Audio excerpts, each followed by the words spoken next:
When I was 9 years old, I lived in Hollywood, Florida.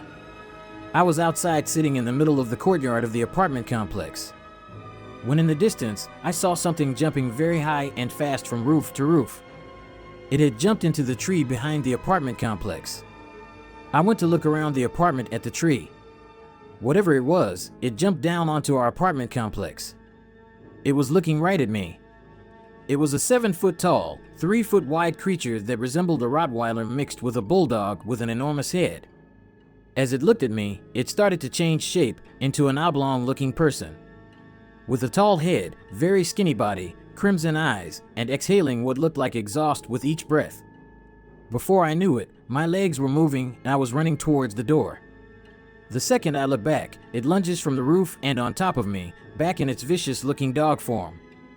It was on top of me. The weight of it felt like a 3-ton truck. Sniffing, it gave one loud thunderous snarl and jumped off. I was paralyzed there for a moment, not due to fear, but I can't say what. Those glowing red eyes had once shown themselves before, when I lived in my other house in Hollywood. I fell asleep on the couch with my father and woke up around 3 to 4 a.m. When I opened my eyes, those eyes were staring right at me. Thinking it was the television, I turned it on, only to illuminate its body. I shut the television off.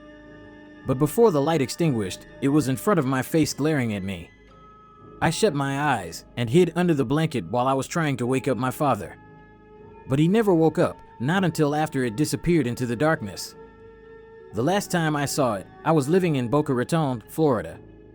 It was the second week in October when I was at a park with some friends late at night. The air was thick with fog and a sense of gravity. When the time hit 11:37, my friend said that I just stopped. I stood there looking into the distance with my mouth agape. When I came to, they were trying to fill me in on the way I was behaving. But I wasn't able to take my focus off of the portal-like hole that was growing bigger in the distance. What came out of it was that tremendous bull rot, as I call it. The difference this time was that it was on a chain and the chain continued to flow through the hole. The air got thicker and colder. My friends even noticed the atmosphere change. When I told them we should probably go, they agreed. Then as soon as we decided we should go, I looked around us. We were surrounded by spectral beings of shapes and sizes that didn't make sense. Most did not have a full body. Some were just split in two, hanging together by only a little flesh. I look back towards the hole in the universe and see that an enormous figure is stepping through, the chain clenched in its massive, blackened hands. When it stepped through, it was like the sky knew to get extremely dark. Clouds rolled in over the moon. We were being closed in upon by hundreds of beings that should not be here. I started for a run towards the car, which was only 30 feet away. When I did, the others joined in, and before I knew it, we were driving away, being chased down by that damn dog and its master. After driving for what felt like 30 minutes, but was in reality only around 30 seconds, they disappeared.